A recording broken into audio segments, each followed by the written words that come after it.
एक गांव में रामू नाम का किसान रहता था। रामू बहुत मेहनती था। वह अपने खेतों में दिन रात काम करता था। रामू के दो बेटे थे, मोहन और सोहन। मोहन और सोहन बहुत आलसी थे। वे काम करने से जी चुराते थे। दिन भर वे आराम करते और खेलते रहते। रामू को अपने बेटों की चिंता सताती रहती थी। रामू को समझ नहीं आ रहा था कि उसके जाने के बाद उसके बेटे क्या करेंगे। वे मेहनत करना तो जानते ही नहीं थे।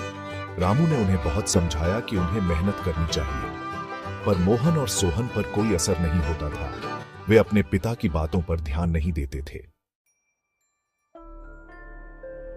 रामू बूढ़ा होने लगा था। उसकी तबीयत अक्सर खराब रहने लगी थी।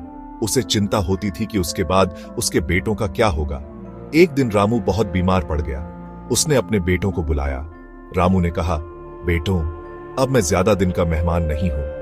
मोहन और सोहन ने अपने पिता की बातें सुनी, पर उन्हें समझ नहीं आया कि वे क्या कहें। रामू ने आगे कहा, मेरे जाने के बाद तुम दोनों को खेतों का ध्यान रखना होगा। रामू ने अपने बेटों को एक रहस्य बताया। उसने कहा, हमारे खेत में एक खजाना गड़ा हुआ है। मोहन और सोहन हैरान हो गए। उन्होंने पहले कभी इस बारे में नहीं सुना था। रामू ने कहा, खजाना पाने के लिए तुम्हें खेत को अच्छी तरह खोदना होगा। यह कहकर रामू ने आखिरी सांस ली। मोहन और सोहन बहुत दुखी हुए। उन्होंने अपने पिता को खो दिया था। उन्हें अपने पिता की बातें याद आईं। मोहन और सोहन ने फैसला किया कि वे खेत खोदकर देखेंगे। उन्होंने कई दिनों तक खेत खोदा, पर उन्हें कोई खजाना नहीं मिला। वे निराश हो गए। बारिश का मौसम शुरू हो गया।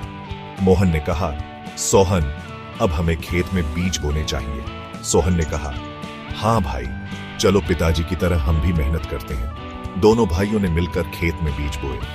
कुछ महीनों बाद खेत में फसल लहराने लगी। मोहन और सोहन बहुत खुश हुए। उन्हें समझ आ गया था कि असली खजाना मेहनत का फल होता है।